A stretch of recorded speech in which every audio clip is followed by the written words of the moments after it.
ఒక ఫ్యామిలీ ఉంటే, ఆ ఫ్యామిలీలో నలుగురు మెంబర్స్ ఉంటే, ఆ మెంబర్స్‌లో ఒకరేమో ఇంటర్మీడియేట్ ఫాస్టింగ్‌లో ఉంటారు. ఒకరేమో కీటో డైట్‌లో ఉంటారు. ఒకరేమో మిల్లెట్ డైట్‌లో ఉంటారు. ఇంకొకరు ఇంకొక డైట్‌లో ఉంటారు. ఇంత పెద్ద కన్‌ఫ్యూజను చాలా ఎక్కువైపోయింది ఈ మధ్య. యాక్చువల్‌గా కావాల్సిందేందంటే శరీరానికి అవసరమైన ఆహారం. ఆ ఆహారాన్ని ఆల్రెడీ మన ఆయుర్వేద సిస్టంలో వెల్ డిఫైన్ చేశారు. ఇంకొకటి ఏంటి అనంటే, మనము ఏ వాతావరణంలో ఉన్నామో, ఆ వాతావరణాన్ని బేస్ చేసుకొని మనము ఆహారం తీసుకోవాలి.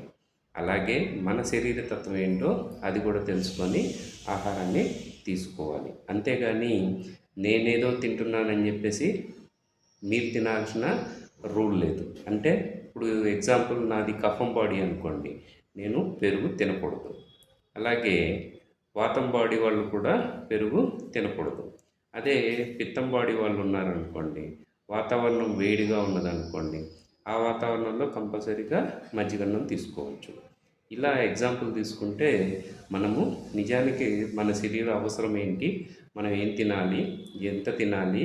ఎప్పుడు తినాలి? ఆహ్, ఇవన్నీ తెలుసుకోవాలి. అంతేగాని ఎవరో ఏదో చేస్తున్నారని చెప్పేసి మనము ఒక 6 నెలలు ఒక ప్రోగ్రాము, ఇంకొక 6 నెలలు ఇంకొక ప్రోగ్రాము, ఇంకొక 6 నెలలు ఇంకొక ప్రోగ్రాము, ఇలా రకరకాల ప్రోగ్రామ్స్‌లో మన శరీరాన్ని బాగా ఇబ్బంది పెడుతున్నాం. యాక్చువల్‌గా చెప్పాలి అనంటే మనము ఒక స్టాండర్డ్ ఆఫ్ లివింగ్‌లో ఆల్రెడీ మన పెద్దలు వెల్ డిజైన్ చేసి పెట్టారు. దాన్ని మనము బ్లైండ్‌గా ఫాలో అయిపోతే మోర్ దాన్ ఎనఫ్.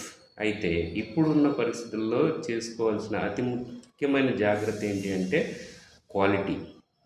క్వాలిటీ చాలా ఇంపార్టెంట్. అది మనము రకరకాల ఐటమ్స్ కోసం పరిగెత్తాల్సిన పని లేదు. మనకు అందుబాటులో ఉన్నటివి తక్కువ పెస్టిసైడ్స్ వాడినటివి చాలా ఫుడ్ ఐటమ్స్ ఉన్నాయి మనకి. వాటిల్నే తీసుకుంటూ మన జీవితాన్ని హాయిగా గడిపేయచ్చు. అలాగే మనం ఏమేమి తినాలో, ఎంత తినాలో ఏందనేది మన పండగలను బేస్ చేసుకొని, మన వాతావరణాన్ని బేస్ చేసుకొని, మన శరీర తత్వాలను బేస్ చేసుకొని, మన పెద్దలు ఆయుర్వేద శాస్త్రవేత్తలు అందరూ కూడా అద్భుతంగా డిజైన్ చేయబడి ఉన్నది. ఎగ్జాంపుల్‌గా తీసుకుంటే మనము వినాయక చవితి తీసుకోండి, లేదా ఉగాది తీసుకోండి, లేదా బతుకమ్మ తీసుకోండి. ఇలా మనం పండగలు తీసుకుంటే ఎగ్జాంపుల్‌గా మొదట మొదట వానలు అయిపోయిన వెంటనే వచ్చేది వినాయక చవితి. ఈ వినాయక చవితికి మనం ఏం చేస్తాము?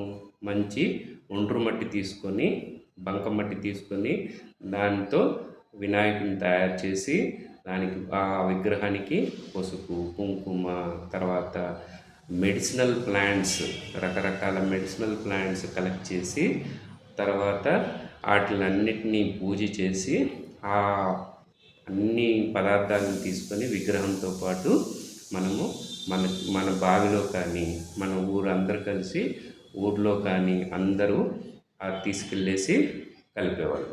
పసుపు ఏంటి? యాంటీబయాటిక్. కుంకుమ ఏంటి? యాంటీబయాటిక్. మెడిసినల్ ప్లాంట్స్ ఏంటి? ఆల్ మెడిసినల్ ప్లాంట్స్ మన బాడీకి కావాల్సిన అన్ని మినరల్స్‌ని, ఎంజైమ్స్‌ని అన్నిటిని కూడా ఇస్తాయి. అవన్నీ మనము మన వాటర్‌లో కలపడం వల్ల దానికి అప్పుడే వచ్చిన కొత్త నీరులో ఉన్న చెడ్డంతా వెళ్ళిపోయేసి ఏమేమి ఉన్నాయో మనకు కావాల్సిన పోషకాలన్నిటిని కూడా మనం అందించుకోవడానికి ఏర్పాటు చేసుకున్న పండుగ. అలాగే బతుకమ్మ తీసుకోండి. రకరకాల ఫ్లవర్స్ కలెక్ట్ చేస్తాం. ఫ్లవర్స్ కలెక్ట్ చేసి వాటిని పూజ చేస్తాం. పూజ చేసి తీసుకెళ్ళి మళ్ళా మన బావిలోనే కలుపుతాం. అది ఒక రకంగా ఫ్లవర్ థెరపీ. సో ఆ ఫ్లవర్స్‌లో మనం మంచి మంచి ఫ్లవర్స్‌ని కలెక్ట్ చేస్తాం యాక్చువల్‌గా అయితే. ఆ ఫ్లవర్స్‌లో ఉన్న ఎసెన్స్‌లు ఏవైతే ఉన్నాయో, ఫ్లేవర్స్ ఏవైతే ఉన్నాయో అవి చాలా మంచి ఆరోగ్యాన్ని మనకి అందిస్తాయి. అందుకని వాటిల్ని ఏం చేశారు? తీసుకెళ్ళేసి మరలా మన బావిలో గానీ, మన ఊరి చెరువులో గానీ కలిపేవాళ్ళు. ఇలా ప్రతి పండుగ తీసుకోండి. దానికి ఒక బేస్ అనేది ఖచ్చితంగా ఉంటుంది. మనకి తెలియకపోవచ్చు కానీ, మన పెద్దలందరూ కూడా మన వాతావరణాన్ని బేస్ చేసుకొని, మన ఆరోగ్యాన్ని ఎలా కాపాడుకోవాలి అనేది బాగా డిజైన్ చేసి పెట్టారు. సో, మనం అన్ని పండగలని కూడా హాయిగా ఎంజాయ్ చేస్తూ, కావాల్సిన పదార్థాలు తీసుకుంటూ, మితంగా తీసుకోవాలి అంతే మెయిన్. దీంట్లో ఇంకొక ముఖ్యమైన పాయింట్ ఏంటి అనంటే కల్తీ లేని పదార్థాలు చూసుకోండి. రెండోది ఏంటి అని అంటే మన సీజన్ తీసుకోండి. ఆ సీజన్‌ని బేస్ చేసుకొనే తినండి. అంతేగాని ఎప్పుడు పడితే అప్పుడు అవైలబిలిటీలో ఉంది కదా అని తినేయకండి. అలాగే మన పండగొచ్చినప్పుడు చూసుకోండి. మన పాత పండగల్లో ప్రసాదాలు ఏ విధంగా ఉండేటియి, వాటిల్ని తినడం ఫాలో అవ్వండి. మనకిప్పుడు లడ్డు దొరుకుతుంది కదా అనో, లేకపోతే పాలకోవా దొరుకుతుంది కదా అనో, లేకపోతే కేకులు దొరుకుతున్నాయనో, లేకపోతే చాక్లెట్లు దొరుకుతున్నాయనో అవి ప్రసాదాల కింద తినకండి.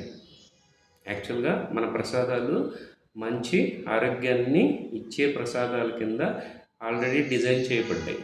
ఉమ్, రామ శ్రీరామనవమి తీసుకోండి, శనగలు ఇస్తారు, వడపప్పు ఇస్తారు, పానకం ఇస్తారు. సో అవన్నీ కూడా ఆరోగ్యానికి సంబంధించినవి. ఉగాది రోజు ఉగాది పచ్చడి అన్ని రుచులు కలిసి మనము ఒక పచ్చడిలాగా చేసుకొని ఆ పచ్చడిని మనం తింటున్నాం. సో అర్థం ఏంటి, ఆ సీజన్కి అది అవసరం, అందుకనే అలా డిజైన్ చేయబడింది. అంతేగాని మనకి ఇది దొరికింది కదా అని కేకు, లేకపోతే పేస్ట్రీయో, లేకపోతే చాక్లెట్, లేకపోతే కూల్ డ్రింక్స్, ఇవి కాదు ఆరోగ్యానికి ఉపయోగపడేటివి వాళ్ళు డిజైన్ చేశారు. అవే తీసుకోవాలి మనం. అంతేగాని మనం కొత్త కొత్తగా ఏమి వాటి మీద ఎక్స్పెరిమెంట్ చేయాల్సిన అవసరం కూడా లేదు. ఎందుకనంటే మళ్ళీ మన ఆరోగ్యం బాగుపడి మళ్ళీ మనం సెట్ చేసుకునేసరికి మనకి సంవత్సరాలు పట్టేస్తుంది. ప్లస్ మన భావితరానికి మనము మంచి మెసేజ్ ఇవ్వాలి. అలాగే మనము కొంచెం కటువుగా ఉండాలి ఆహార వ్యవహారాల్లో. పిల్లలు ఏది పడితే అది తింటుంటే వాళ్ళ ఇష్టం అండి, మేమేం చేసామండి, అలాంటి పదార్థాలు ఎలా పడితే అలా ఇచ్చేయకుండా కొంచెం ఆహారాన్ని వాళ్ళకి అర్థమయ్యేటట్టు ఎక్స్ప్లెయిన్ చేసి మంచిగా తీసుకోవడం చేయండి. అలాగే ఫాస్టింగ్ అనేది చాలా ఇంపార్టెంట్. కానీ ఎప్పుడు చేయాలి, ఎలా చేయాలి, ఎంత చేయాలి, ఎన్ని రోజులు చేయాలి అనేది మనకి చాలా ఇంపార్టెంట్. ఎలాగంటే మనము ఫాస్టింగ్ చేసాము అంటే శరీరానికి ముఖ్యంగా జీర్ణ వ్యవస్థకి మనము రెస్ట్ ఇచ్చిన వాళ్ళం అవుతాం. ఎప్పుడైతే రెస్ట్ ఇస్తామో మిగతా ఆర్గాన్స్ అన్నీ కూడా ఆటోమేటిక్గా తన రిపేరింగ్ సిస్టమ్ అనేది చేసుకుంటాయి. అయితే ఎవరు ఫాస్టింగ్లో ఉండాలి, ఎంతసేపు ఫాస్టింగ్లో ఉండాలి, ఏ విధంగా ఫాస్టింగ్లో ఉండాలి, అది చాలా ఇంపార్టెంట్. మనం ఒక ఎగ్జాంపుల్ తీసుకుంటే ఒక వ్యవసాయం చేసే పని చేసే ఒక వ్యక్తిని తీసుకోండి, లేదా బాగా కష్టపడే ఫిజికల్ యాక్టివిటీ చేసే ఒక వ్యక్తిని తీసుకోండి. అతనికి పెద్దగా ఫాస్టింగ్ అవసరం లేదు.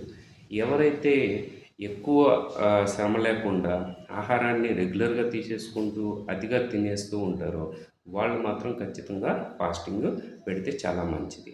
ఈ ఫాస్టింగ్ అనేది ఎలా ఉంటుంది అని అంటే స్టార్టింగ్లో రోజులు చేయకూడదు.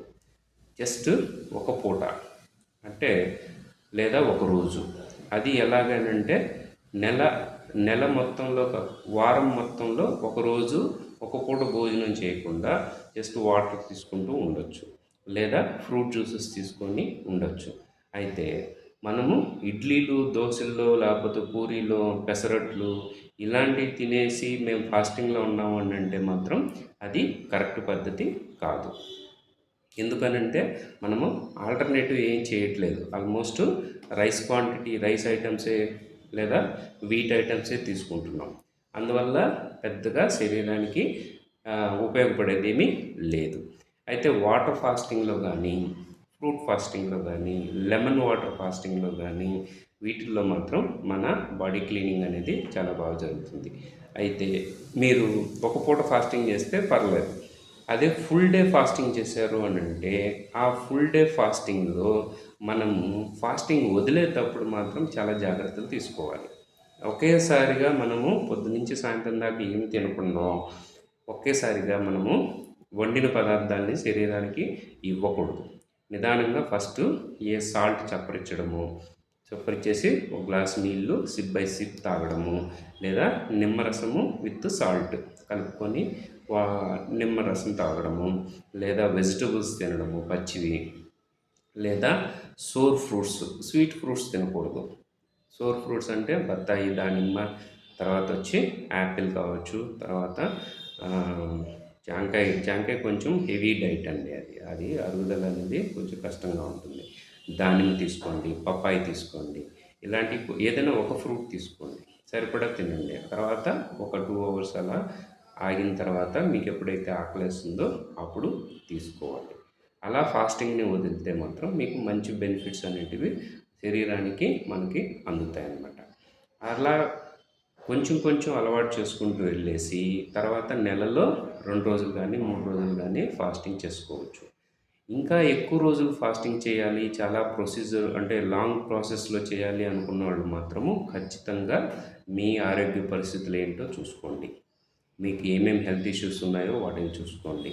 మనకి హెల్త్ ప్రాబ్లమ్ని బేస్ చేసుకొని మనం జాగ్రత్తలు అనేటివి ఖచ్చితంగా తీసుకోవాలి. మనం ఎవరో ఫాస్టింగ్ చేస్తున్నారని మనం కూడా ఫాస్టింగ్ చేసామనుకోండి, మన హెల్త్ ఇష్యూ ఏదన్నా ఉండిందనుకోండి, చాలా తేడా చేసేస్తుంది. అందుకని మనం ఏం చేయాలి, ముందు జాగ్రత్త, తర్వాత నిదానంగా చేసుకోవాలి. తొందరపడేసి ఆవేశంగా 3 రోజులు 5 రోజులు 7 రోజులు అట్లా డైరెక్ట్గా ఫాస్టింగ్ చేయకూడదు.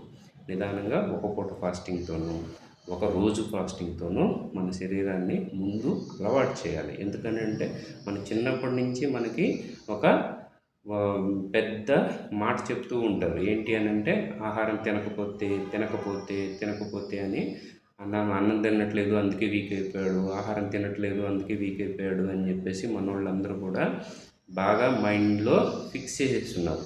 ఆ ఫిక్స్ చేయడం వల్ల ఏమవుతుందంటే, మనం ఒక పూట అన్నం తినకపోయినా ఆహారం తీసుకోకపోయినా మన శరీరం చాలా వీక్ అయిపోయినట్టుగా అనిపిస్తుంది. ఆ అనిపించడం ఒక ఎత్తు అయితే, ఎవరైతే ఫాస్టింగ్ ఉంటారో ఫాస్టింగ్ ఉన్న వాళ్ళు ఏం చేస్తారంటే మంచి ఆకలి మీద ఉంటారు. ఆ ఆకలి మీద ఉన్నోళ్ళు ఏం చేస్తారు, క్వాంటిటీ చూసుకోరు.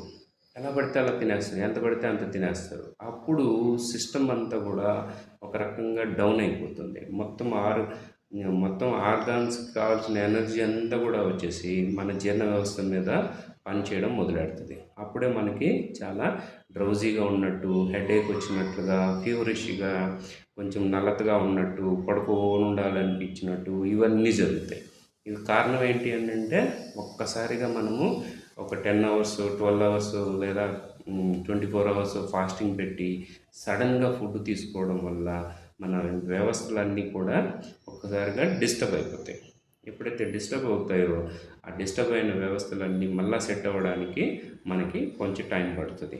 అదే కొంతమందికి ఆరోగ్య పరిస్థితులు బాగలేవు అనుకోండి, సపోజ్ వాళ్ళకి గ్యాస్ట్రిక్ ట్రబుల్ ఉంది, అల్సర్స్ ఉన్నాయో లేకపోతే ఇంకేదైనా కాంప్లికేషన్స్ ఉన్నాయో, అలాంటి వాళ్ళు ఇంకొంచెం ఇబ్బంది పడాల్సి వస్తుంది. ఏదో ఒక అంటే వాళ్ళకి ఇవి ఉంటాయి ఎలిమెంట్స్, అంటే సోడియం లెవెల్స్ తగ్గిపోవడం అనో, లేకపోతే బీపీ పడిపోవడము, లేకపోతే బీపీ హై అయిపోవడము, గందరగోళం అయిపోతుంటుంది. షుగర్ తగ్గిపోవడము లేదా షుగర్ ఎక్కువైపోవడము, ఇలాంటివన్నీ గందరగోళాలు జరిగిపోతూ ఉంటాయి అన్నమాట. సో అలా కాకుండా మనము చాలా జాగ్రత్తగా సిస్టమేటిక్గా ఫాస్టింగ్ చేసుకుంటూ ఉంటే చాలా బాగుంటుంది. ప్లస్ మనం ఏదైతే ఆరోగ్యాన్ని కాపాడుకోవడానికి చేస్తున్న ప్రయత్నాలు ఏవైతే ఉన్నాయో వాటిల్ని ఒక స్టాండర్డ్గా పెట్టేసుకోవాలి. మనం మాటి మాటికి మారుస్తూ ఉంటే మన జీర్ణ వ్యవస్థని కన్ఫ్యూజ్ చేసిన వాళ్ళు అవుతాం. ఒకరోజు కాఫీ ఇస్త్రీ, ఒకరోజు టీ ఇస్త్రీ, ఒకరోజు జ్యూస్ తాగిపిస్తారు, ఇంకో కొబ్బరి నూనె తాగుతారు, ఇంకో రోజు ఇంకోటి తాగుతారు, ఇంకో రోజు ఇంకోటి తింటుంది, బటర్ తింటుంది. ఇలా బాడీని కన్ఫ్యూజ్ చేస్తూ పోతే పాపం ఒక్కొక్క ఒక్కొక్క ఐటెం ఇచ్చినప్పుడు దాన్ని డైజెస్ట్ చేసుకోవాల్సిన ఏమేమి చేయాలో వాటిలన్నిటిని కూడా కష్టపడాల్సి వస్తుంది. అందుకని మనము స్టాండర్డ్గా తీసుకుంటూ, standard of quantity, standard of quality, ఈ రెండు ఖచ్చితంగా తీసుకోవాల్సి వస్తుంది. అదే మనము ఇష్టం వచ్చినట్టు తీసేసుకుంటూ ఉంటే మాత్రం శరీరం చాలా ఇబ్బంది పడుతూ ఉంటుందన్నమాట. అదే చూడండి, మీరు గమనించండి, మనకి కాశ్మీర్ టు కన్యాకుమారి దాకా తీసుకుంటే ఎవ్రీ 100 కిలోమీటర్స్కి కల్చర్ కానివ్వండి, ఆచారాలు కానివ్వండి, ఫుడ్ హ్యాబిట్స్ కానివ్వండి, క్లైమేట్ కానివ్వండి, బట్టలు కానివ్వండి, వాళ్ళు వేసుకునే బట్టలు కానివ్వండి, అన్నీ మారిపోతాయి. సో వాళ్ళ వాతావరణాన్ని బేస్ చేసుకొని మన పెద్దలు ఆ విధంగా డిజైన్ చేయబడ్డాయి. అలాగే వృత్తుల్ని బేస్ చేసుకొని వాళ్ళ ఆహార వ్యవహారాలను కూడా డిజైన్ చేసుకున్నారు. ఎవరైతే హార్డ్ వర్క్ చేస్తారో వాళ్ళు ఫ్యాట్ తిన్నా తొందరగా అరిగిపోతుంది. ఎవరైతే హార్డ్ వర్క్ చేయలేదో వాళ్ళు మాత్రము చాలా తక్కువగా, చాలా ఆల్టర్నేటివ్గా, అంటే సింపుల్ డైట్లో ఉండేవాళ్ళు అనమాట. అలా తీసుకోవాలే తప్ప మనము ఇష్టం వచ్చినట్టు తీసుకోకూడదు. సో ఈ జాగ్రత్తలు తీసుకుంటూ ఫాస్టింగ్ చేసుకుంటూ మనము రెగ్యులర్గా మనము ఆరోగ్యాన్ని కాపాడుకోవచ్చు. ఇదే కాకుండా మన ఆరోగ్యాన్ని కాపాడుకోవాలి అని అంటే ఒక ఆహారం ఒకటే సరిపోదండి. మన పోస్చర్ కరెక్షన్ ఇంపార్టెంట్. వాటర్ బ్యాలెన్స్డ్గా తీసుకోవాలి. తర్వాత వచ్చి బ్రీతింగ్ సరిగ్గా ఉండాలి. తర్వాత వచ్చి మనము ఏమేమి చేయాలో అవన్నీ కూడా కరెక్ట్ రేషియోలో చేయాలి. ఇష్టం వచ్చినట్టు చేసేయకూడదు. ఏదో తక్కువ చేసాము, ఒకరోజు ఎక్కువ చేసాము అలా ఉండకూడదు. స్టాండర్డ్గా ఉండాలి. రెండోది ఏంటి అని అంటే మన శరీర తత్వంలో హైపో ఫంక్షన్లో ఉన్నామా అంటే మన ఆర్గాన్స్ తక్కువ పనిచేస్తున్నాయా, హైపర్ ఫంక్షన్లో ఉన్నామా అంటే మన శరీరంలో ఉన్న ఆర్గాన్స్ సెల్స్ ఎక్కువ పనిచేస్తుంటాయి. ఎక్కువ పనిచేస్తున్నందువల్ల ఏమవుతుంది అని అంటే అవి ఎక్కువగా అన్నిటిని కూడా ఎక్కువగా ప్రొడ్యూస్ చేస్తూ ఉంటాయి. సో కొంతమందిలో హైపర్ ఉంటాయి, హైపో ఉంటుంది, హైపర్ ఉంటుంది. అంటే తక్కువ చేస్తుంటాయి, ఎక్కువ చేస్తుంటాయి. కొంతమందిలో నార్మల్గా చేస్తుంటాయి. సో ఈ హైపర్ వాళ్ళు ఏం చేయాలి, తగ్గించుకోవాలి. హైపో వాళ్ళు ఏం చేయాలి, పెంచుకోవాలి. నార్మల్ వాళ్ళు ఏం చేయాలి, నార్మల్గా స్టాండర్డ్గా లైఫ్ని మెయింటైన్ చేసుకుంటూ ఉంటే సరిపోతుంది.